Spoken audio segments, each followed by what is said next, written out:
Little Women has been a great favorite in America and in Britain for more than 100 years. The author, Louisa M. Alcott, based the story very largely on her own childhood. She'd been brought up with her three sisters in the little town of Concord in New England. They were very poor, but it was an affectionate and Christian household, and the girls, as contrasting in their characters as the girls in the story, had many happy times together. The character of Jo, by the way, is based on Louisa Alcott herself. In the book, the family are called March, and they have a servant called Hannah. It's the time of the American Civil War, and the head of the family, Mr. March, is away from home, serving as a chaplain with the Union Army.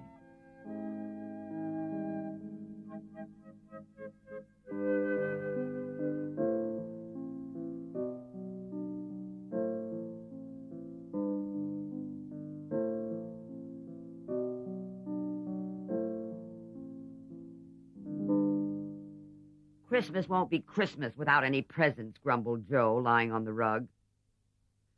It's so dreadful to be poor, sighed Meg, looking down at her old dress. I don't think it's fair for some girls to have plenty of pretty things and other girls nothing at all, added little Amy. We've got father and mother and each other, said Beth contentedly from her corner. The four young faces on which the firelight shone brightened at the cheerful words, but darkened again as Jo said sadly, We haven't got father, and we shall not have him for a long time. She didn't say perhaps never, but each silently added it, thinking of father far away where the fighting was. Nobody spoke for a minute. Then Meg said in an altered tone, You know the reason Mother proposed not having any presents this Christmas was because it is going to be a hard winter for everyone, and she thinks we ought not to spend money for pleasure when our men are suffering so in the army. We can't do much, but we can make our little sacrifices and ought to do it gladly. But I'm afraid I don't. And Meg shook her head and she thought regretfully of all the pretty things she wanted. But I don't think the little we should spend would do any good, said Jo. We've each got $1, and the army wouldn't be much helped by our giving that. I agree not to expect anything from Mother or you, but I do want to buy the story of Undine and Sintram for myself. I've wanted it so long. I plan to spend mine on new music, said Beth with a little sigh. I shall get a nice box of Faber's drawing pencils. I really need them, said Amy. Mother didn't say anything about our money, cried Jo, and she won't wish us to give up everything. Let's each buy what we want and have a little fun. I'm sure we work hard enough to earn it. I know I do, teaching those tiresome children nearly all day when I'm longing to enjoy myself at home, began Meg in the complaining tone again. You don't have half such a hard time as I do, said Jo. How would you like to be shut up for hours with nervous, fussy old Aunt March, who keeps you trotting, is never satisfied, and worries you till you're ready to fly out of the window or cry? It's naughty to fret, said Beth. But I do think washing dishes and keeping things tidy is the worst work in the world. It makes me cross, and my hands get so stiff.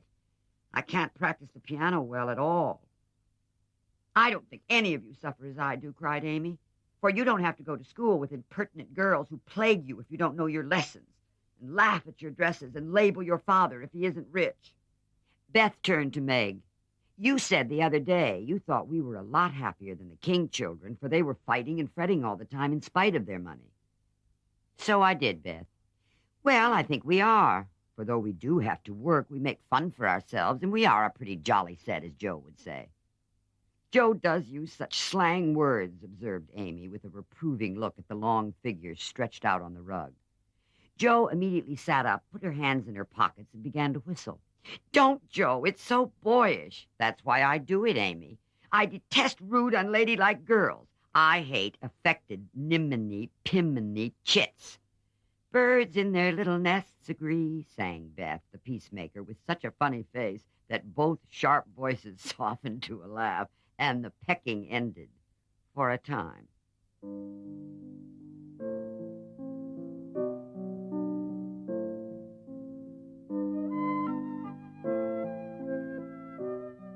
It was a comfortable old room, though the carpet was faded and the furniture very plain.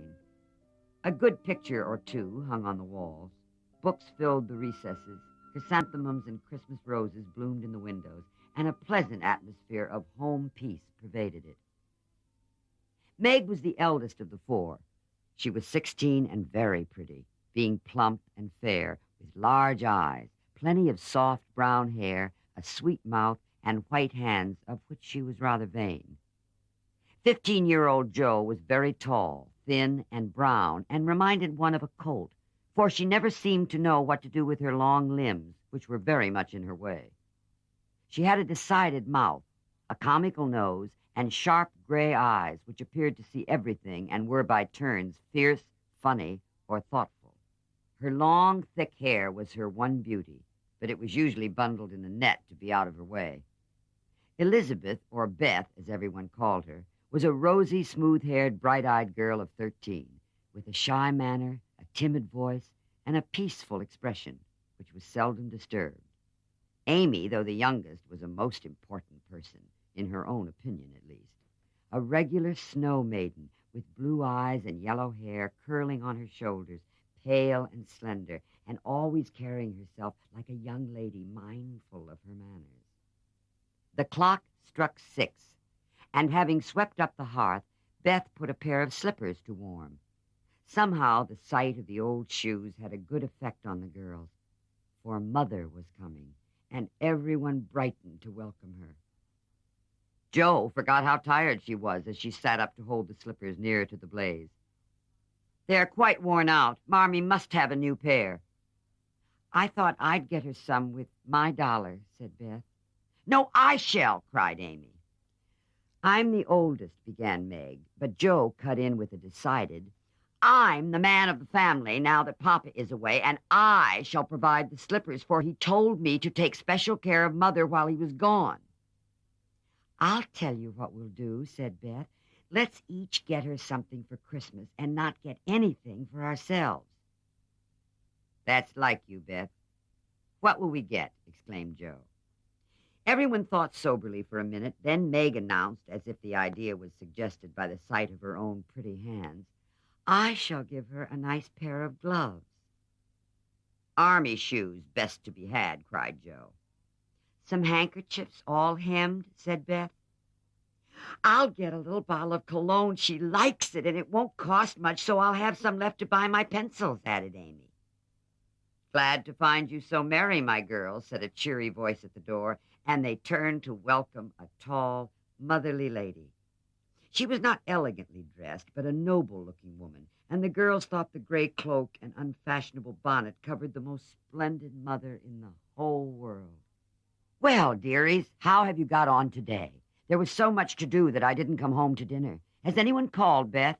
How is your cold, Meg? Jo, you do look tired to death. Where's my baby? Come and kiss me, Amy." While making these maternal inquiries, Mrs. March got her wet things off and her warm slippers on, and sitting down in the easy chair, drew Amy to her lap, preparing to enjoy the happiest hour of her busy day. The girls flew about, trying to make things comfortable, each in her own way. Meg arranged the tea table. Jo brought wood and set chairs, dropping, overturning, and clattering everything she touched. Beth trotted to and fro between parlor and kitchen, quiet and busy, while Amy gave directions to everyone as she sat with her hands folded. As they gathered about the table, Mrs. March said, with a particularly happy face, "I've got a treat for you after supper." A quick, bright smile went round like a streak of sunshine. Beth clapped her hands, regardless of the biscuit she held, and Jo tossed her napkin in the air, crying, "A letter, a letter! 3 cheers for Father! 3 cheers for Father!" Yes, a nice long letter. He is well and thinks she shall get through the cold season better than we feared. He sends all sorts of loving wishes for Christmas and a special message to you girls. "I think it was so splendid of Father to go as chaplain when he was too old to be drafted and not strong enough for a soldier," said Meg. "Don't I wish I could go as a drummer or a nurse so I could be near him and help him," exclaimed Jo.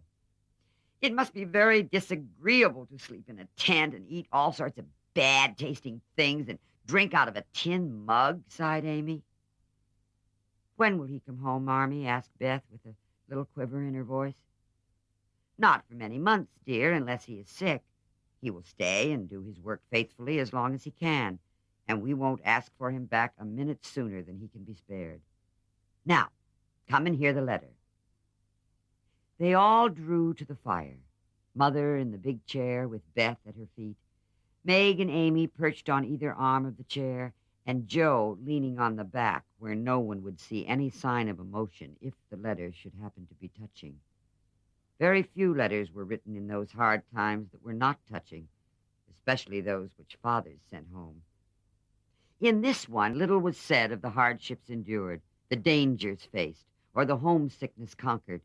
It was a cheerful, hopeful letter, full of lively descriptions of camp life, marches, and military news, and only at the end did the writer's heart overflow with fatherly love and longing for his little girls at home. "Give them all my dear love and a kiss. Tell them I think of them by day, pray for them by night, and find my best comfort in their affection at all times. A year seems very long to wait before I see them, but remind them that while we wait, we may all work, so that these hard days need not be wasted. I know they will remember all I said to them, that they will be loving children to you, will do their duty faithfully, fight their bosom enemies bravely, and conquer themselves so beautifully that when I come back to them, I may be fonder and prouder than ever of my little women."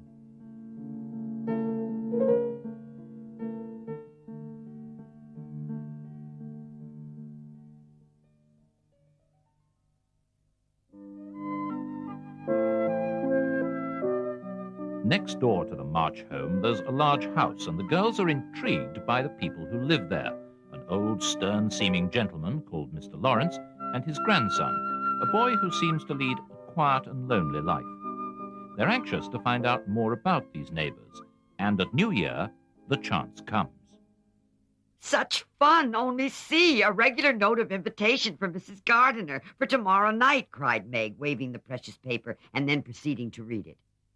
"Mrs. Gardiner would be happy to see Miss March and Miss Josephine at a little party on New Year's Eve. Marmee is willing we should go. Now, what shall we wear?" "What's the use of asking that when you know we shall wear our poplins because we haven't got anything else," answered Joe. "If only I had a silk," sighed Meg. "Mother says I may when I'm 18, perhaps, but 2 years is an everlasting time to wait. Well, I'm sure our pops will look like silk, and they are nice enough for us. Yours is as good as new, but I forgot the burn and the tear in mine. Oh, Meg, whatever shall I do? The burn shows badly." "Well, you must sit still all you can and keep your back out of sight. The front is all right. I shall have a new ribbon for my hair, and Marmee will lend me her little pearl pin, and my new slippers are lovely, and my gloves will do, though they aren't as nice as I'd like. Mine are spoilt with lemonade, and I can't get any new ones, so I shall have to go without," said Joe, who never troubled herself much about dress.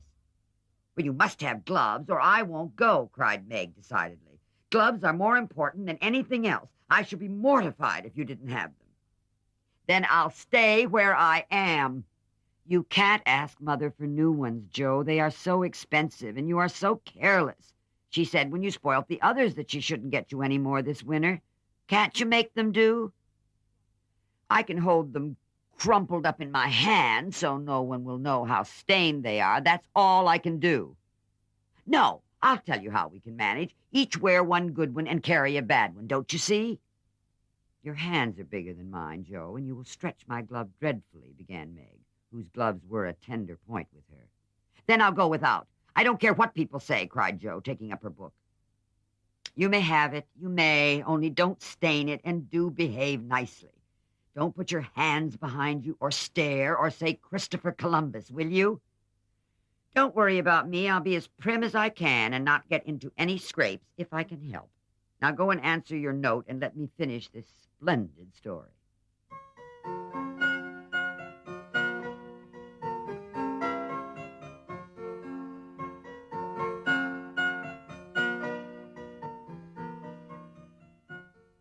"Is my sash right, and does my hair look very bad?" said Meg as she turned from the glass in Mrs. Gardiner's dressing room. "If you see me doing anything wrong, just remind me by a wink, will you?" returned Joe, giving her collar a twitch and her hair a hasty brush. No, winking isn't ladylike. I'll lift my eyebrows if anything is wrong and nod if you are all right. Now hold your shoulders straight, Joe, and take short steps, and don't shake hands if you are introduced to anyone. It isn't the thing. How do you learn all the proper ways, Meg? I never can. Isn't that music gay? Down they went, feeling a trifle timid, for they seldom went to parties, and informal as this little gathering was, it was an event to them. Mrs. Gardner greeted them kindly and handed them over to the eldest of her 6 daughters. Meg knew Sally and was at her ease very soon, but Jo, who didn't care much for girls or girlish gossip, stood about with her back carefully against the wall and felt as much out of place as a colt in a flower garden. Half a dozen jovial lads were talking about skates in another part of the room, and she longed to go and join them, for skating was one of the joys of her life. She telegraphed to Meg, but the eyebrows went up so alarmingly that she dared not stir. She could not roam about and amuse herself, for the burn in her poplin would show, so she stared at people rather forlornly till the dancing began. Meg was asked to dance at once. Her high-heeled slippers were very tight, but they tripped about so briskly that none would have guessed the pain their wearers suffered smilingly. Jo saw a big red-headed youth approaching her corner, and fearing he meant to engage her, she slipped into a curtained recess, intending to peep and enjoy herself in peace. Unfortunately, another bashful person had chosen the same refuge, for as the curtain fell behind her, she found herself face to face with the Lawrence boy. "Dear me, I didn't know anyone was here," stammered Jo, preparing to back out as speedily as she had bounced in. But the boy laughed and said pleasantly, though he looked a little startled, "Don't mind me. Stay if you like." "Shan't I disturb you?" "Not a bit. I only came here because I don't know many people, and I felt rather strange at first, you know." "So did I." "Don't go away, please, unless you'd rather." The boy sat down again and looked at his pumps till Jo said, trying to be polite and easy, "I think I've had the pleasure of seeing you before. You live near us, don't you?" "Next door," and he looked up and laughed outright, for Jo's prim manner was rather funny. "How is your cat, Miss March?" asked the boy, trying to look sober. "Nicely, thank you, Mr. Lawrence, but I am not Miss March. I'm only Jo." "I'm not Mr. Lawrence. I'm only Laurie." "Laurie Lawrence. What an odd name." "My first name is Theodore, but I don't like it, for the fellows called me Dora, so I made them say Laurie instead. I hate my name, too. So sentimental. I wish everyone would say Jo instead of Josephine. How did you make the boy stop calling you Dora?" "I thrashed him." "I can't thrash Aunt March, so I suppose I shall have to bear it." And Jo resigned herself with a sigh. "Do you like parties?" she asked in a moment. "Sometimes. You see, I've been abroad a good many years and haven't been in company enough yet to know how you do things here." "Abroad?" cried Jo. "Oh, tell me about it. I love dearly to hear people describe their travels." Laurie didn't seem to know where to begin, but Jo's eager questions soon set him going, and he told her how he had been at school in Vevey, where the boys never wore hats and had a fleet of boats on the lake, and for holiday fun went on walking trips about Switzerland with their teachers. Both peeped and criticized and chatted till they felt like old acquaintances.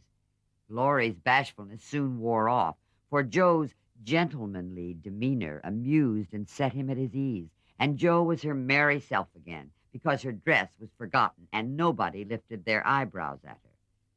She liked the Lawrence boy better than ever, and took several good looks at him so that she might describe him to the girls, for they had no brothers, very few male cousins, and boys were almost unknown creatures to them.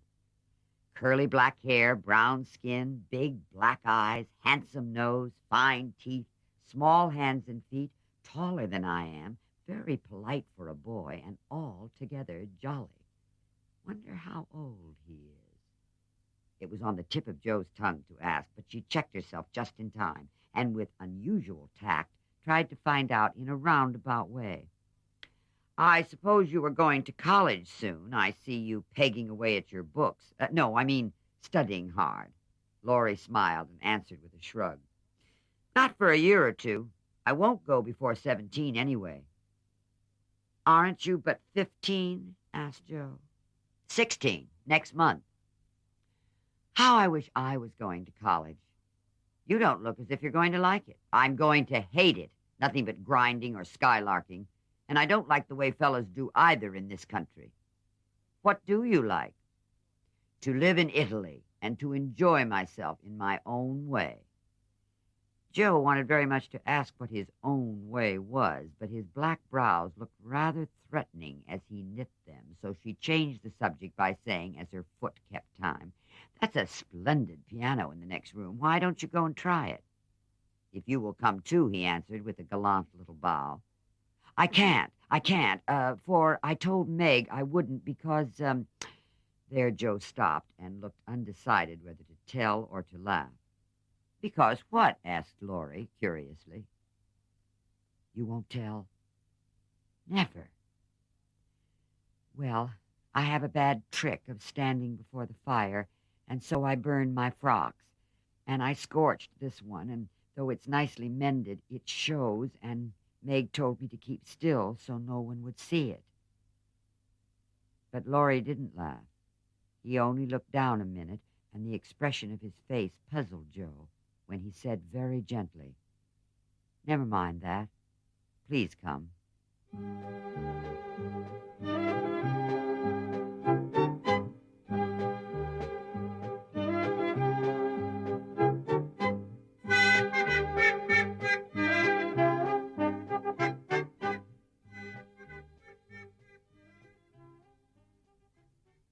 When the music stopped, they sat down, and Laurie was in the midst of an account of a students' festival in Heidelberg when Meg appeared in search of her sister.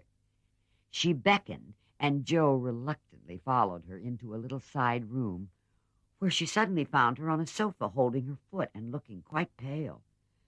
"I've sprained my ankle. That stupid high heel turned and gave me a sad wrench.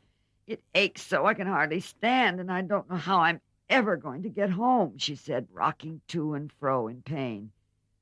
"I knew you'd hurt your feet with those silly shoes. I'm sorry, but I don't see what you can do except get a carriage or stay here all night," answered Joe, softly rubbing the poor ankle as she spoke. "I can't have a carriage without it costing ever so much. I dare say I can't get one at all, for most people come in their own, and it's a long way to the stable and no one to send." "I'll go." "No, indeed, it's past 9 and dark as Egypt. I can't stop here, for the house is full. Sally has some girl staying with her. I'll just have to rest till Hannah comes to fetch us, and then do the best I can." "I'll ask Laurie. He will go," said Joe, looking relieved as the idea occurred to her. "Mercy, no. Don't ask or tell anyone. Get my rubbers, Joe, and put these slippers with our things. As soon as supper is over, watch for Hannah and tell me the minute she comes to fetch us." "They're going out to supper now. I'll stay with you. I'd rather." "No, dear. Run along and bring me some coffee. I'm so tired I can't stir." So Meg reclined with rubbers well hidden, and Joe went blundering away to the dining room, which she found after going into a china closet and opening the door of a room where old Mr. Gardner was taking a little private refreshment. Making a dart at the table, she secured the coffee, which was immediately spilt, making the front of her dress as bad as the back. "Oh, dear, what a blunderbuss I am," exclaimed Joe, finishing Meg's glove by scrubbing her gown with it. "Can I help you?" said a friendly voice, and there was Laurie, with a full cup in one hand and a plate of ice in the other. "I was trying to get something for Meg, who was very tired, and someone shook me, and here I am in a nice state," answered Joe, glancing dismally from the stained skirt to the coffee-colored glove. "Too bad. I was looking for someone to give this to. May I take it to your sister?" "Oh, thank you. I'll show you where she is. I don't offer to take it myself, for I should only get into another scrape if I did." Joe led the way, and as if used to waiting on ladies, Laurie drew up a little table, brought a second installment of coffee and ice for Joe, and was so obliging that even particular Meg pronounced him a nice boy. They had a merry time over the bonbons and mottos with 2 or 3 other young people who had strayed in, when Hannah appeared. Meg forgot her foot and rose so quickly that she was forced to catch hold of Joe with an exclamation of pain. "Hush! Don't say anything," she whispered. adding aloud, "It's nothing. I turned my foot a little, that's all," and limped upstairs to put her things on. Hannah scolded, Meg cried, and Jo was at her wits' end till she decided to take things into her own hands. Slipping out, she ran down and, finding a servant, asked if he could get her a carriage. It happened to be a hired waiter who knew nothing about the neighborhood, and Jo was looking round for help when Laurie, who had heard what she said, came up and offered his grandfather's carriage, which had just come for him. "It's so early, you can't mean to go yet," began Jo, looking relieved but hesitating to accept the offer. "I always go early. I do, truly. Please let me take you home. It's all on my way, you know, and it's raining, they say." That settled it, and telling him of Meg's mishap, Jo gratefully accepted and rushed up to bring down the rest of the party. Hannah hated rain as much as a cat does, so she made no trouble, and they rolled away in the luxurious closed carriage, feeling very festive and elegant. Laurie went on the box so Meg could keep her feet up, and the girls talked over their party in freedom.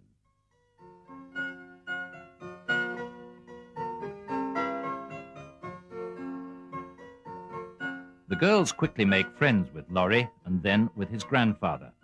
Mr. Lawrence is not so stern as he'd seemed, and he grows very fond of his neighbors, especially of little Beth, whom he invites to come into his house and play the piano any time she likes.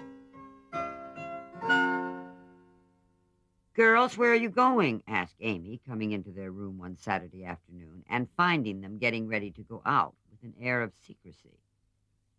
"Never mind, little girls shouldn't ask questions," returned Jo sharply. Now, if there is anything mortifying to our feelings when we are young, it is to be told that. Amy bridled up at this insult and determined to find out the secret if she teased for an hour. Turning to Meg, who never refused her anything very long, she said coaxingly, "Do tell me. I should think you might let me go, too, for Beth is fussing over her piano, and I haven't got anything to do, and I am so lonely." "I can't, dear, because you aren't invited," began Meg, but Jo broke in impatiently. "Now, Meg, be quiet, or you will spoil it all. You can't go, Amy, so don't be a baby and whine about it." "You are going somewhere with Laurie. I know you are." "Yes, we are. Now do be still and stop bothering." Amy held her tongue, but used her eyes and saw Meg slip a fan into her pocket. I know. You're going to the hall to see the play, The Seven Castles," she cried. "And I shall go, for Mother said I might see it, and I've got my rag money, and it was mean not to tell me in time." "Just listen to me a minute, Amy, and be a good child," said Meg soothingly. "Mother doesn't wish you to go this week because of your cold. Your eyes are not well enough yet to bear the light. Next week you can go with Beth and Hannah and have a nice time." "I don't like that half as well as going with you and Laurie. Please let me go. I've been sick with this cold for so long, and shut up. I'm dying for some fun. Oh, do, Meg, do, Meg. I'll be ever so good," pleaded Amy, looking as pathetic as she could. "Suppose we take her. I don't believe Mother would mind if we bundle her up well," began Meg. "If she goes, I shan't," said Jo. "And if I don't, Laurie won't like it, and it will be very rude after he invited only us to go and drag Amy. I should think she'd hate to poke herself where she isn't wanted." Her tone and manner angered Amy, who began to put her boots on, saying in her most aggravating way, "I shall go. Meg says I may, and if I pay for myself, Laurie hasn't anything to do with it." "You can't sit with us, for our seats are reserved," Jo replied, "and you mustn't sit alone, so Laurie will give you his place, and that will spoil our pleasure, or he'll get another seat for you, and that isn't proper when you weren't asked. You shan't stir a step, so you may just as well stay where you are." Sitting on the floor with one boot on, Amy began to cry, and Meg to reason with her, when Laurie called from below, and the two girls hurried down, leaving their sister wailing. Just as the party were setting out, Amy called over the banisters in a threatening voice, "You'll be sorry for this, Jo March! See if you ain't!" "Fiddlesticks," returned Jo, slamming the door.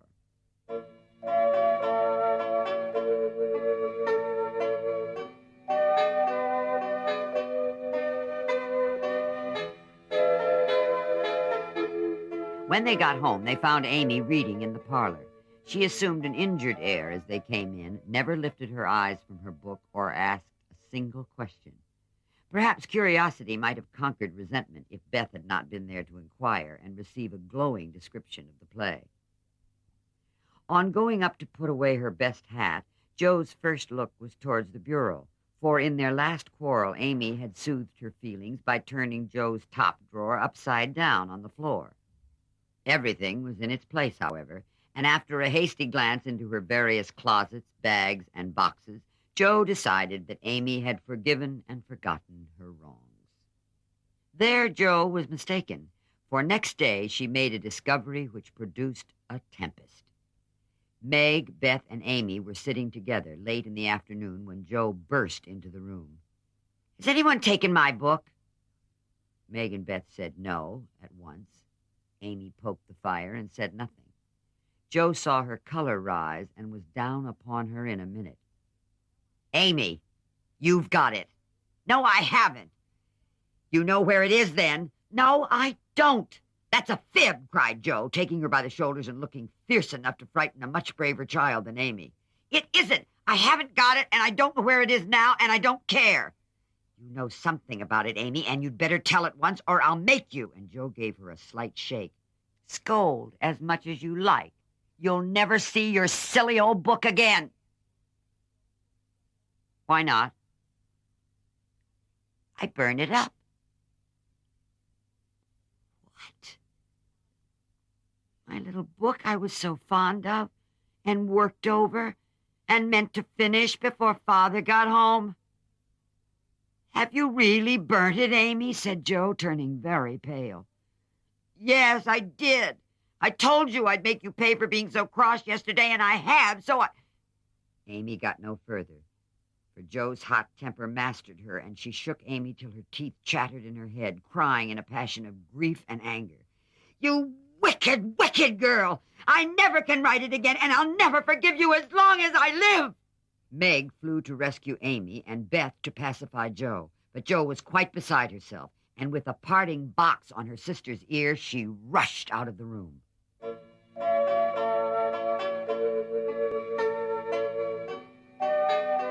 The storm cleared below, for Mrs. March came home, and having heard the story, soon brought Amy to a sense of the wrong she had done her sister.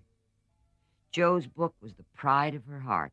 It was only half a dozen little fairy tales, but Joe had worked over them patiently, putting her whole heart into her work, hoping to make something good enough to print. She had just copied them with great care and had destroyed the old manuscript, so that Amy's bonfire had consumed the loving work of several years. Mrs. March looked grave and grieved, and Amy felt that no one would love her till she had asked pardon for the act which she now regretted more than any of them. When the tea bell rang, Joe appeared, looking so grim and unapproachable that it took all Amy's courage to say meekly, "Please forgive me, Joe. I'm very, very sorry."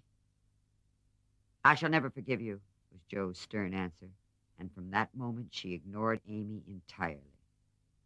No one spoke of the great trouble, not even Mrs. March, for all had learned by experience that when Joe was in that mood, words were wasted, and the wisest course was to wait till some little accident or her own generous nature softened Joe's resentment and healed the breach. It was not a happy evening, for though they sewed as usual while their mother read aloud, something was wanting, and the sweet home peace was disturbed. As Joe received her good-night kiss, Mrs. March whispered gently, "Joe, don't let the sun go down upon your anger. Forgive each other, help each other, and begin again tomorrow." Joe wanted to lay her head down on that motherly bosom and cry her grief and anger all away. But tears were an unmanly weakness, and she felt so deeply injured that she really couldn't quite forgive yet.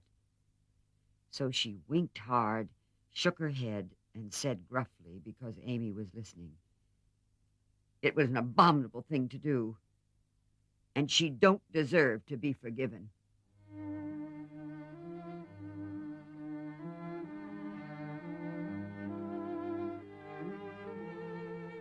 Amy was much offended that her overtures of peace had been repulsed, and began to wish she had not humbled herself. Joe still looked like a thundercloud, and nothing went well all day. Meg was pensive. Beth would look grieved and wistful. And Amy kept making remarks about people who were always talking about being good and yet wouldn't try when other people set them a virtuous example. Everybody is so hateful, Jo said to herself. I'll ask Laurie to go skating. He is always kind and jolly and will put me to rights, I know. Amy heard the clash of skates and looked out with an impatient exclamation. There, she promised I should go out next time, for this is the last ice we shall have, but it's no use to ask such a crosspatch to take me. Don't say that. You were very naughty, and it is hard to forgive the loss of her precious little book, said Meg. But I think she might do it now if you try her at the right minute. Go after them, Amy. Don't say anything till Jo has got good-natured with Laurie. Then take a quiet minute and just kiss her or do some kind thing, and I'm sure she'll be friends again with all her heart. I'll try, said Amy, for the advice suited her, and she ran after the friends who were just disappearing over the hill. It was not far to the river, but both were ready before Amy reached them. Jo saw her coming and turned her back. Laurie did not see, for he was carefully skating along the shore, sounding the ice, for a warm spell had preceded the cold snap. I'll go on to the first bend and see if it's all right before we begin to race, Amy heard him say as he shot away, looking like a young Russian in his fur-trimmed coat and cap. Jo heard Amy panting after her, stamping her feet and blowing on her fingers as she tried to put her skates on. But Jo never turned and went slowly zigzagging down the river, taking a bitter, unhappy sort of satisfaction in her sister's trouble. As Laurie turned the bend, he shouted back, Keep near the shore. It isn't safe in the middle. Jo heard, but Amy was just struggling to her feet and did not catch a word. Jo glanced over her shoulder, and the little demon she was harboring said in her ear, No matter whether she heard or not, let her take care of herself. Laurie had vanished round the bend. Jo was just at the turn, and Amy far behind, striking out towards the smoother ice in the middle of the river. For a minute, Jo stood still with a strange feeling at her heart. Then she resolved to go on, but something held and turned her round, just in time to see Amy throw up her hands and go down with a sudden crash of rotten ice, the splash of water, and a cry that made Jo's heart stand still with fear. She tried to call Laurie, but her voice was gone.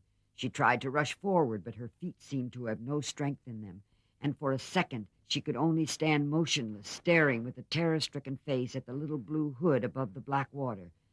Something rushed swiftly by her, and Laurie's voice cried out, Bring a rail! Quick! Quick! How she did it she never knew, but for the next few minutes she worked as if possessed, blindly obeying Laurie, who was quite self-possessed, and lying flat, held Amy up by his arm till Jo dragged a rail from the fence, and together they got the child out, more frightened than hurt.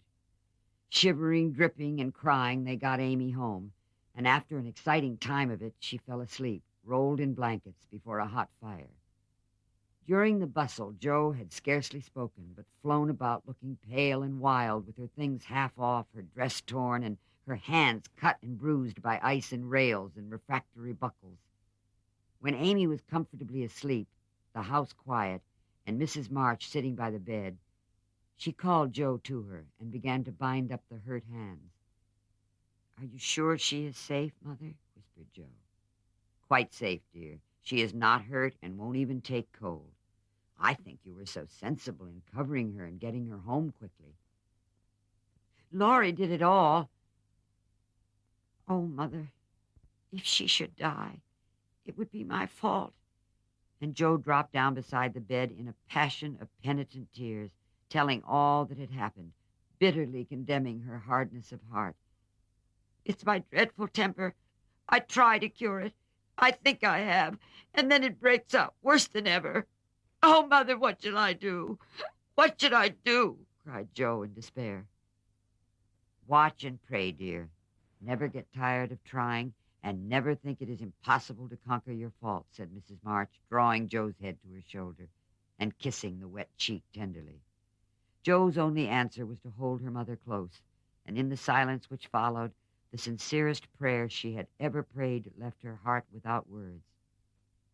Amy stirred and sighed in her sleep, and, as if eager to begin at once to mend her fault, Jo looked up with an expression on her face which it had never worn before. I let the sun go down on my anger. I wouldn't forgive her. And today, if it hadn't been for Laurie, it might have been too late. How could I be so wicked? Said Jo, half aloud as she leaned over her sister, softly stroking the wet hair scattered on the pillow. As if she heard, Amy opened her eyes and held out her arms with a smile that went straight to Jo's heart. Neither said a word, but they hugged one another close in spite of the blankets, and everything was forgiven and forgotten in one hearty kiss.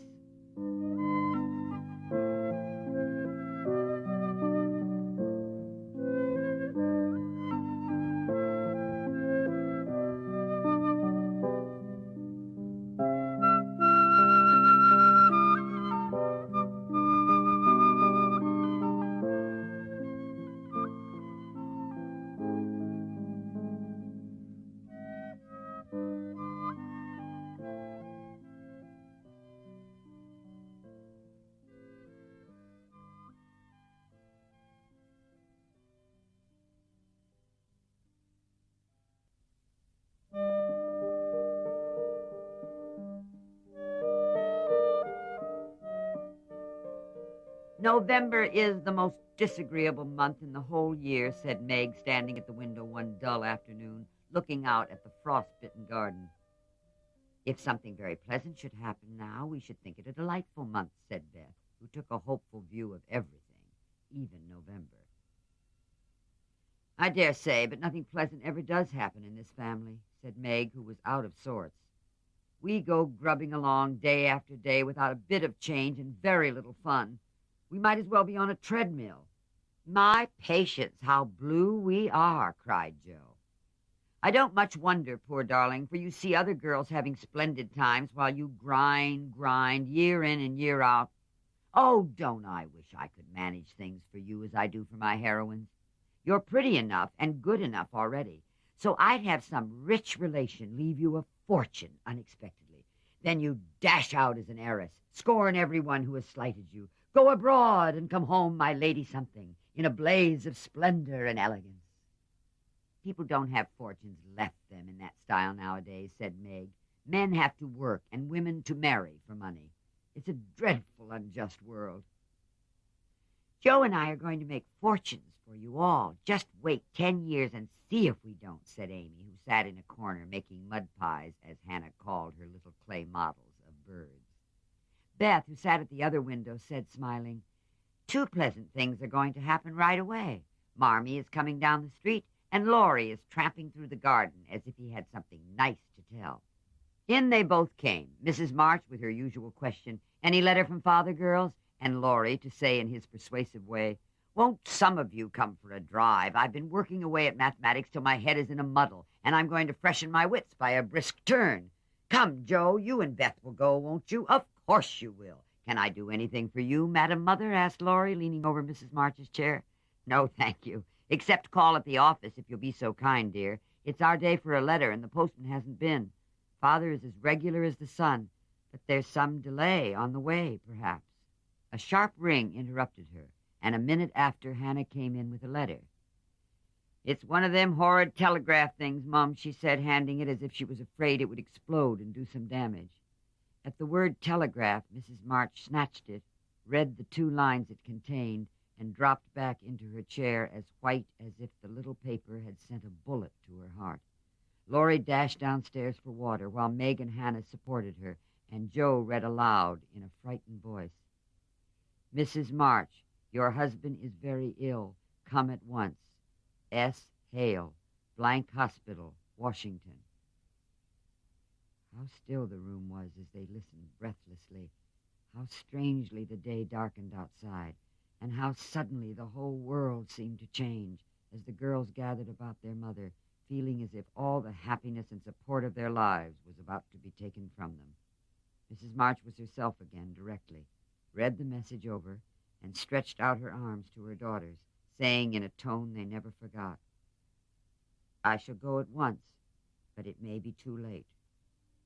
Oh, children, children, help me to bear it.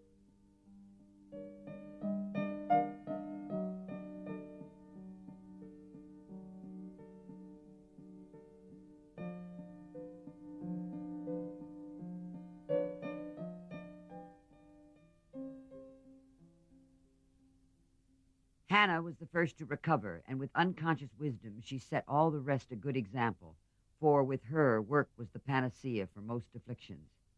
"The Lord keep the dear man. I won't waste no time a-crying, but get your things ready right away, Mum," she said heartily as she wiped her face on her apron and went away to work like 3 women in one. "She's right. There's no time for tears now. Be calm, girls, and let me think." They tried to be calm, poor things, as their mother sat up, looking pale but steady, and put away her grief to think and plan for them. "Where's Laurie?" she asked presently, when she had collected her thoughts and decided on the first duties to be done. "Here, ma'am. Oh, please let me do something," cried the boy, hurrying from the next room. "Send a telegram saying I will come at once. The next train goes early in the morning. I'll take that. What else? The horses are ready. I can go anywhere, do anything," he said, looking ready to fly to the end of the earth. "Leave a note at Aunt March's. Joe, give me that pen and paper." Tearing off the blank side of one of her newly copied pages, Joe drew the table before her mother, well knowing that money for the long, sad journey must be borrowed, and feeling as if she could do anything to add a little to the sum for her father. "Now go, dear, but don't kill yourself driving at a desperate pace. There is no need of that." Mrs. March's warning was evidently thrown away, for 5 minutes later Laurie tore by the window on his own fleet horse, riding as if for his life. "Joe, run now. Run and get these things. I'll put them down. They'll be needed, and I must go prepared for nursing. Hospital stores are not always good. Beth, go and ask Mr. Lawrence for a couple of bottles of old wine. I'm not too proud to beg for Father. He shall have the best of everything. Amy, tell Hannah to get down the black trunk. And Meg, come and help me find my things, for I'm half bewildered." Writing, thinking, and directing all at once might well bewilder the poor lady, and Meg begged her to sit down quietly in her room for a little while and let them work. Everyone scattered like leaves before a gust of wind, and the quiet, happy household was broken up as suddenly as if the paper had been an evil spell. Mr. Lawrence came hurrying back with Beth, bringing every comfort the kind old gentleman could think of for the invalid, and friendliest promises of protection for the girls during the mother's absence, which comforted her very much.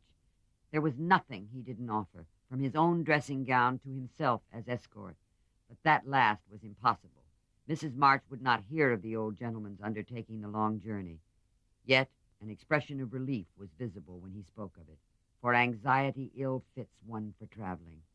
He saw the look, knit his heavy eyebrows, rubbed his hands, and marched abruptly away, saying he'd be back directly.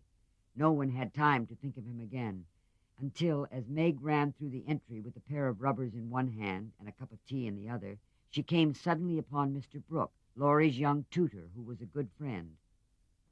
"I'm very sorry to hear of this, Miss March," he said, in the kind, quiet tone which sounded pleasantly to her perturbed spirit.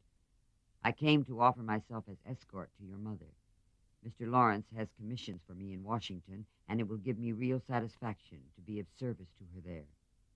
Down dropped the rubbers, and the tea was very near following, as Meg put out her hand with a face so full of gratitude that Mr. Brooke would have felt repaid for a much greater sacrifice than the trifling one of time and comfort which he was about to make.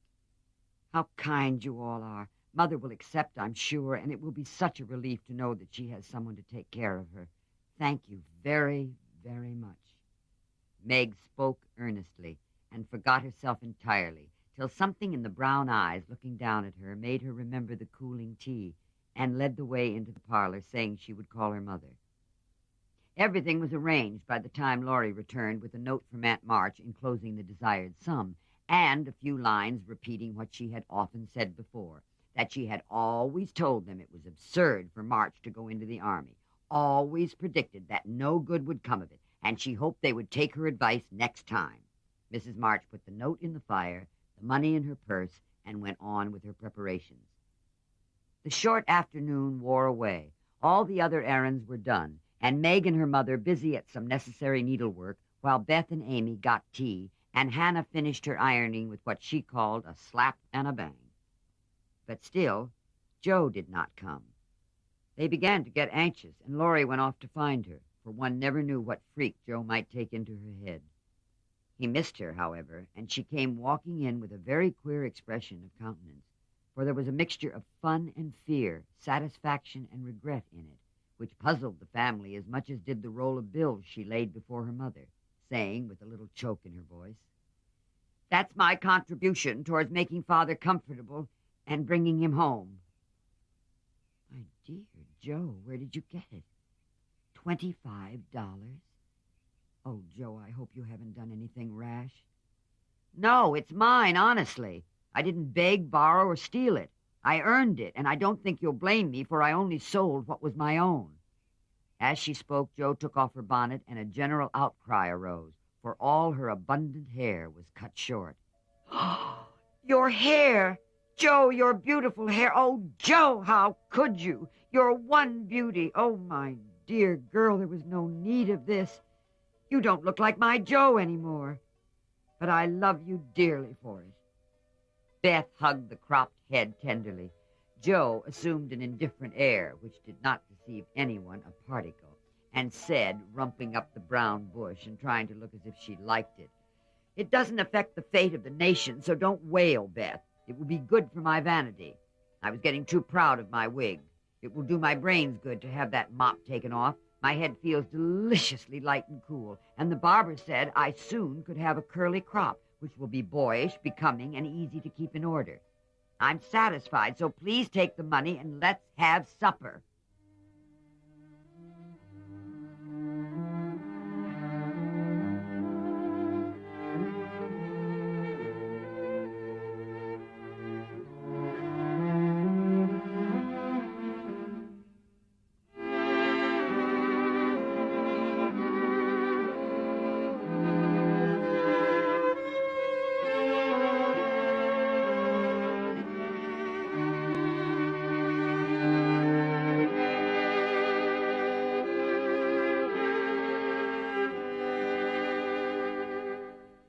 In the cold gray dawn, the sisters lit their lamp, and as they dressed, agreed to say goodbye cheerfully and hopefully and send their mother on her anxious journey unsaddened by tears or complaints from them. Everything seemed very strange when they went down, so dim and still outside, and so full of light and bustle within. Breakfast at that early hour seemed odd, and even Hannah's familiar face looked unnatural as she flew about her kitchen with her nightcap on. The big trunk stood ready in the hall. Mother's cloak and bonnet lay on the sofa, and Mother herself sat trying to eat, but looking so pale and worn with sleeplessness and anxiety that the girls found it very hard to keep their resolution. Nobody talked much, but as the time drew very near and they sat waiting for the carriage, Mrs. March said to the girls, who were all busied about her, "Children, I leave you to Hannah's care and Mr. Lawrence's protection. Hannah is faithfulness itself, and our good neighbor will guard you as if you were his own. I have no fears for you, yet I am anxious that you should take this trouble rightly. Don't grieve and fret when I am gone, or think that you can comfort yourselves by being idle and trying to forget. Go on with your work as usual, for work is a blessed solace. Hope and keep busy, and whatever happens, remember that you never can be fatherless." "Yes, Mother." The rattle of an approaching carriage made them all start and listen. That was the hard minute, but the girls stood it well. No one cried. No one ran away or uttered a lamentation, though their hearts were very heavy as they sent loving messages to Father, remembering as they spoke that it might be too late to deliver them. They kissed their mother quietly, clung about her tenderly, and tried to wave their hands cheerfully when she drove away. Laurie and his grandfather came over to see her off, and Mr. Brooke looked so strong and sensible and kind that the girls christened him Mr. Greatheart on the spot. "Goodbye, my darlings. God bless and keep us all," whispered Mrs. March as she kissed one dear little face after the other and hurried into the carriage. With Hannah's help, they manage the house, they write constantly to their parents, and are cheered by the news that their father is gradually getting better. But then little Beth catches scarlet fever from a baby she's been nursing. At one time, it seems she is dying, and Mrs. March is summoned home. Then, after one terrible night, Beth, too, begins to recover. Like sunshine after storm were the peaceful weeks which followed. The invalids improved rapidly, and Mr. March began to talk of returning early in the new year. Beth was soon able to lie on the study sofa all day, amusing herself with the well-beloved cats at first, and in time with doll sewing, which had fallen sadly behind. Her once active limbs were so stiff and feeble that Joe took her a daily airing about the house in her strong arms. As Christmas approached, the usual mysteries began to haunt the house, and Joe frequently convulsed the family by proposing utterly impossible or magnificently absurd ceremonies in honor of this unusually merry Christmas. Laurie was equally impractical and would have had bonfires, skyrockets, and triumphal arches if he had had his own way. After many skirmishes and snubbings, the ambitious pair were considered effectually quenched and went about with forlorn faces, which were rather belied by explosions of laughter when the two got together. Several days of unusually mild weather ushered in a splendid Christmas Day. To begin with, Mr. March wrote that he should soon be with them. Then Beth felt uncommonly well that morning, and, being dressed in her mother's gift, a soft crimson wrapper, was borne in triumph to the window to behold the offering of Joe and Laurie. Like elves, they had worked by night and conjured up a comical surprise. Out in the garden stood a stately snow maiden, crowned with holly, bearing a basket of fruit and flowers in one hand, a great roll of music in the other, a perfect rainbow of an Afghan round her chilly shoulders, and a Christmas carol issuing from her lips on a pink paper streamer. How Beth laughed when she saw it! How Laurie ran up and down to bring in the gifts, and what ridiculous speeches Joe made as she presented them. "I'm so full of happiness that if Father was only here, I couldn't hold one drop more," said Beth as Joe carried her off to the study to rest after the excitement. "So am I," added Joe, slapping the pocket wherein reposed the long-desired Undine and Sintram. "I'm sure I am," echoed Amy, poring over the engraved copy of the Madonna and Child, which her mother had given her in a pretty frame. "Of course I am," cried Meg, smoothing the silvery folds of her first silk dress, a present from Mr. Lawrence. "How can I be otherwise?" said Mrs. March gratefully, as her eyes went from her husband's letter to Beth's smiling face, and her hand caressed the brooch made of gray and golden, chestnut and dark brown hair, which the girls had just fastened on her breast.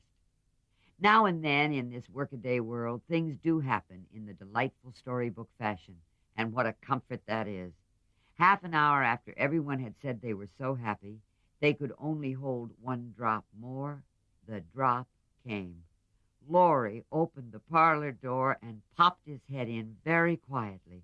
He might just as well have turned a somersault and uttered an Indian war whoop, for his face was so full of suppressed excitement that everyone jumped up, though he only said in a queer, breathless voice, "Here's another Christmas present for the March family."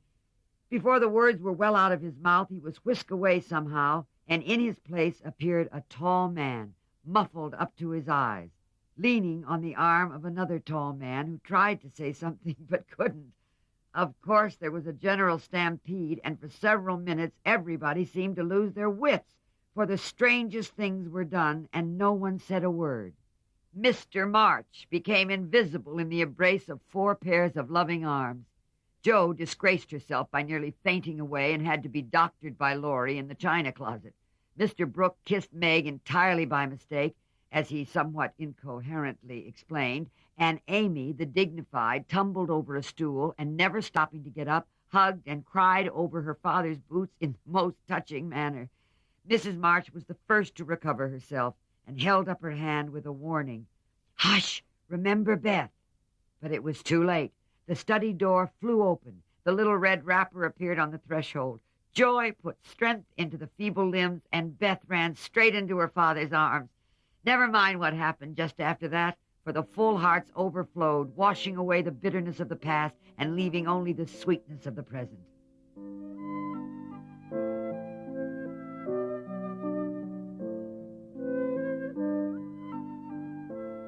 For Joe, there's still one cause for concern. Everyone knows by now that Mr. John Brooke, Laurie's tutor, has fallen in love with Meg, and Joe is afraid that Meg will accept him and leave the family.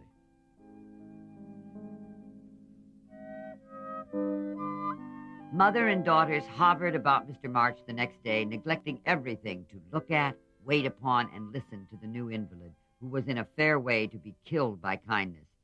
As he sat propped up in a big chair by Beth's sofa, with the other three close by, nothing seemed needed to complete their happiness. But something was needed, and the elder ones felt it, though none confessed the fact. Mr. and Mrs. March looked at one another with an anxious expression as their eyes followed Meg. Jo had sudden fits of sobriety and was seen to shake her fist at Mr. Brooks' umbrella, which had been left in the hall. Meg was absent-minded, shy and silent, started when the bell rang, and colored when John's name was mentioned. Laurie went by in the afternoon, and seeing Meg at the window, seemed suddenly possessed with a melodramatic fit, for he fell down upon one knee in the snow, beat his breast, tore his hair, and clasped his hands imploringly, as if begging some boon, and when Meg told him to behave himself and go away, he wrung imaginary tears out of his handkerchief and staggered round the corner as if in utter despair. "What does that goose mean?" said Meg, laughing and trying to look unconscious. "He's showing you how your John will go on by and by." "Touching, isn't it?" answered Jo scornfully. "Don't say my John. It isn't proper or true." But Meg's voice lingered over the words as if they sounded pleasant to her. "Please don't plague me, Jo. I've told you I don't care much about him, and there isn't to be anything said, but we are all to be friendly and go on as before." "We can't," said Jo. "You are not like your old self a bit, and seem ever so far away from me. I don't mean to plague you, and will bear it like a man, but I do wish it was all settled. I hate to wait, so if you mean ever to do it, make haste and have it over quickly." "I can't say or do anything till he speaks, and he won't," began Meg, bending over her work with a queer little smile. "If he did speak, you wouldn't know what to say, but would cry or blush or let him have his own way instead of giving a good decided no. I'm not so silly and weak as you think, Jo. I know just what I should say, for I planned it all, so I needn't be taken unawares. There's no knowing what may happen, and I wish to be prepared." Jo couldn't help smiling at the important air which Meg had unconsciously assumed. "Would you mind telling me what you'd say?" she asked. "Oh, I should merely say, quite calmly and decidedly, 'Thank you, Mr. Brooke. You are very kind, but I agree with Father that I am too young to enter into any engagement at present, so please say no more, but let us be friends as we were.'" That's stiff and cool enough. I don't believe you'll ever say it, and I know he won't be satisfied if you do. If he goes on like the rejected lovers in books, you'll give in rather than hurt his feelings. "No, I won't. I shall tell him I've made up my mind and shall walk out of the room with dignity." Meg rose as she spoke and was just going to rehearse the dignified exit when a step in the hall made her fly into her seat and begin to sew as if her life depended on finishing that particular seam in a given time. Jo smothered a laugh at the sudden change, and, when someone gave a modest tap, opened the door with a grim aspect which was anything but hospitable. "Oh, good afternoon. I came to get my umbrella. That is, I came to see how your father finds himself today," said Mr. Brooke, getting a trifle confused as his eye went from one telltale face to the other. "It's very well. He's in the rack. I'll get him and tell it you are here." And having jumbled her father and the umbrella well together in her reply, Jo slipped out of the room to give Meg a chance to make her speech and air her dignity. But the instant she vanished, Meg began to sidle towards the door, murmuring, "Mother will be happy to see you. Pray sit down. I'll call her. Don't go." "Are you afraid of me, Margaret?" And Mr. Brooke looked so hurt that Meg thought she must have done something very rude. She blushed up to the little curls on her forehead, for he had never called her Margaret before, and she was surprised to find how natural and sweet it seemed to hear him say it. Anxious to appear friendly and at her ease, she put out her hand with a confiding gesture and said gratefully, "How can I be afraid when you have been so kind to Father? I only wish I could thank you for it." "Shall I tell you how?" asked Mr. Brooke, holding the small hand fast in both his own, and looking down at Meg with so much love in the brown eyes that her heart began to flutter, and she both longed to run away and to stop and listen. "Oh, no, please don't. I'd rather not," she said, trying to withdraw her hand and looking frightened in spite of her denial. "I won't trouble you. I only want to know if you care for me a little, Meg. I love you so much." This was the moment for the calm, proper speech, but Meg didn't make it. She forgot every word of it, hung her head, and answered, "I don't know," so softly that John had to stoop down to catch the foolish little reply. He seemed to think it was worth the trouble, for he smiled to himself as if quite satisfied, pressed the plump hand gratefully, and said in his most persuasive tone, "Will you try and find out? I want to know so much, for I can't go to work with any heart until I learn whether I am to have my reward in the end or not." His tone was properly beseeching, but stealing a shy look at him, Meg saw that his eyes were merry as well as tender, and that he wore the satisfied smile of one who had no doubt of his success. This nettled her. The lover of power, which sleeps in the bosom of the best of little women, woke up all of a sudden and took possession of her. She felt excited and strange, and not knowing what to do, followed a capricious impulse, and withdrawing her hands, said petulantly, "I don't choose. Please go away and let me be." Poor Mr. Brooke looked as if his lovely castle in the air was tumbling about his ears, for he had never seen Meg in such a mood before. "Do you really mean that?" he asked, following her as she walked away. "Yes, I do. I don't want to be worried about such things. Father says I needn't. It's too soon, and I'd rather not." "May I not hope you'll change your mind by and by? I'll wait and say nothing till you have had more time. Don't play with me, Meg. I didn't think that of you." "Don't think of me at all. I'd rather you wouldn't," said Meg, taking a naughty satisfaction in trying her lover's patience and her own power.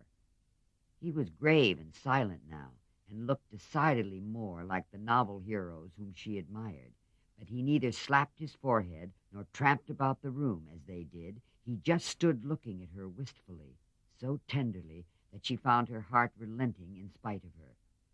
What would have happened next I cannot say if Aunt March had not come hobbling in at this interesting minute.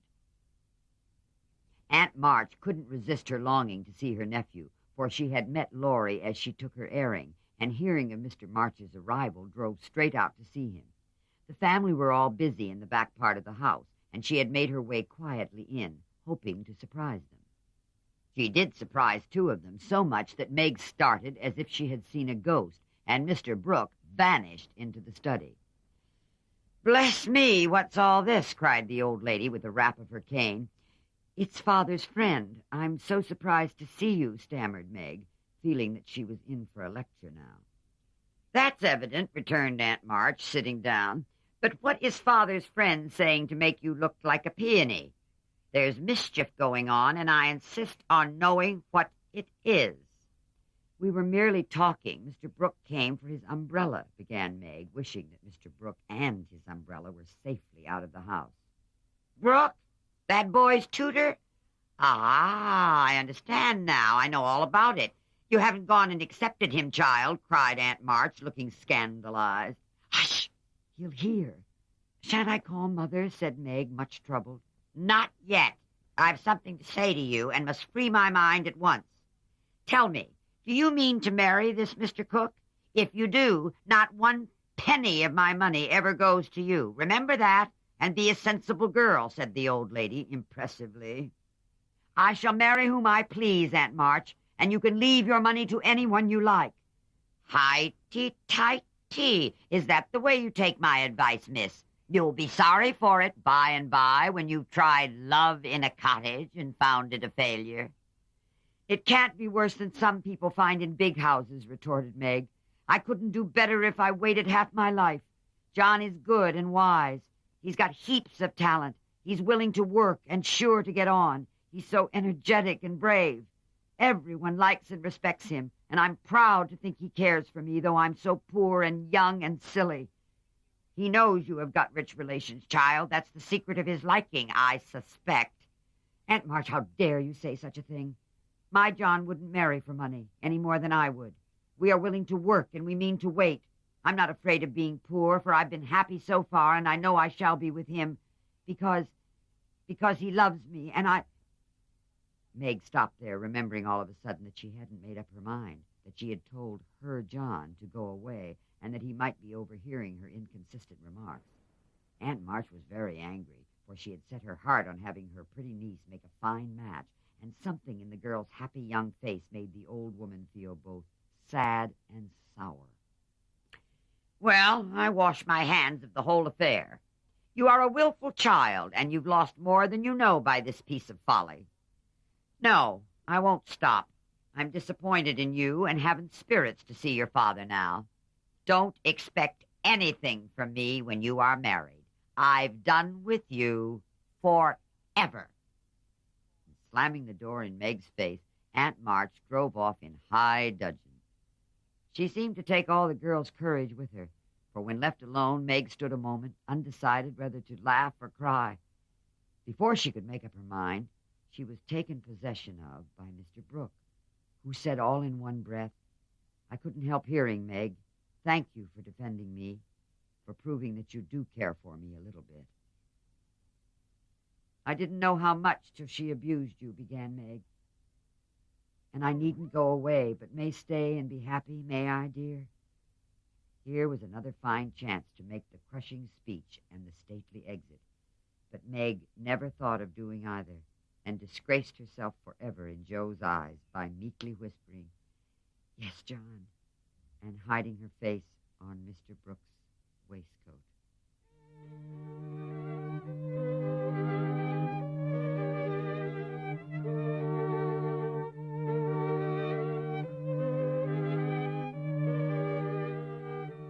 "15 minutes after Aunt March's departure, Joe came softly downstairs, paused an instant at the parlor door, and hearing no sound within, nodded and smiled with a satisfied expression, saying to herself, She has sent him away as we planned, and that affair is settled. I'll go and hear the fun and have a good laugh over it.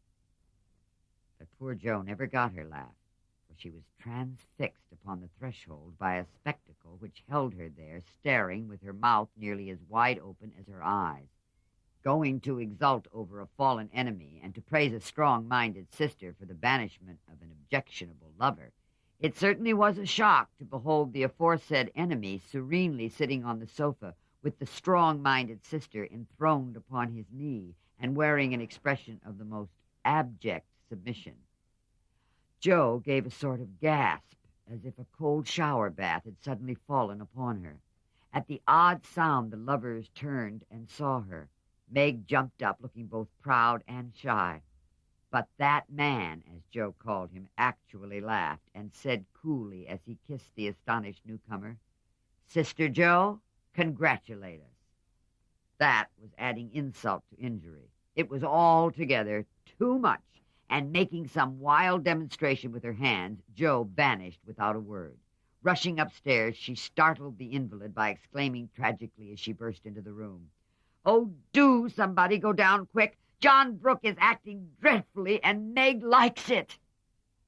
Mr. and Mrs. March left the room with speed, and casting herself upon the bed, Joe cried and scolded tempestuously as she told the awful news to Beth and Amy. The little girls, however, considered it a most agreeable and interesting event, and Joe got little comfort from them, so she went up to her refuge in the garret. Nobody ever knew what went on in the parlor that afternoon, but a great deal of talking was done, and quiet Mr. Brooke astonished his friends by the eloquence and spirit with which he pleaded his suit, told his plans, and persuaded them to arrange everything just as he wanted it.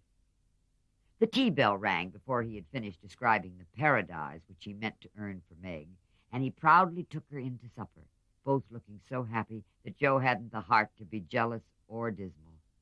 No one ate much, but everyone looked very happy, and the old room seemed to brighten up amazingly when the first romance of the family began there. You can't say nothing pleasant ever happens now, can you, Meg? Said Amy, trying to decide how she would group the lovers in the sketch she was planning to make.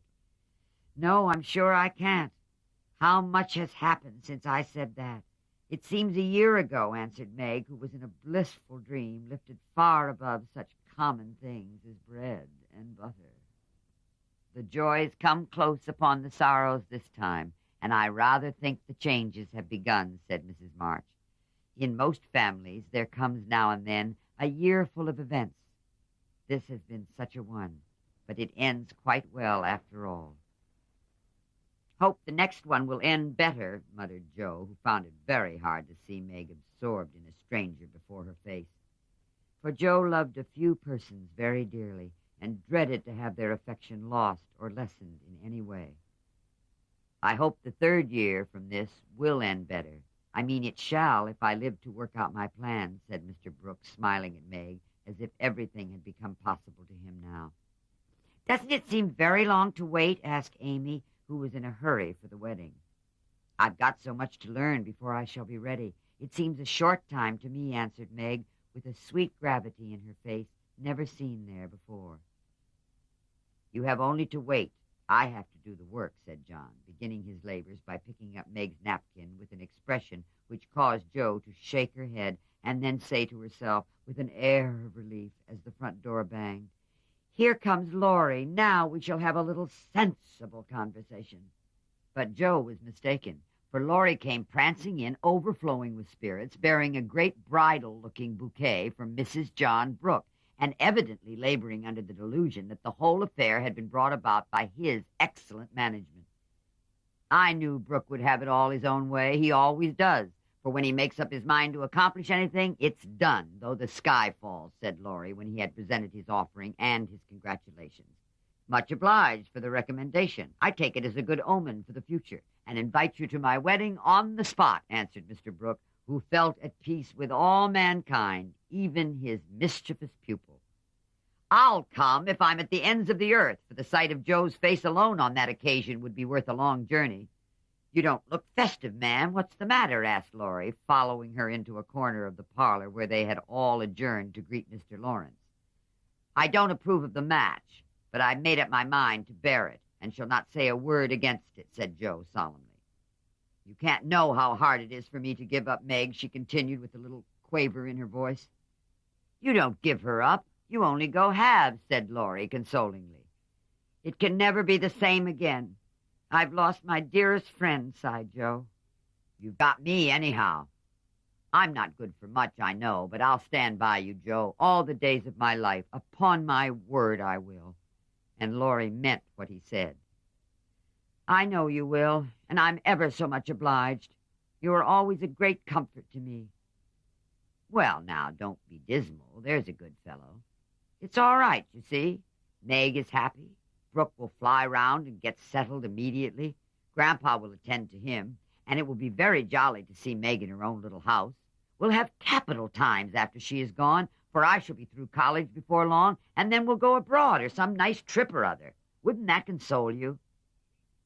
I rather think it would, but there's no knowing what may happen in 3 years, said Joe. That's true. Don't you wish you could take a look forward and see where we shall all be then? I do, returned Laurie. I think not, for I might see something sad, and everyone looks so happy now.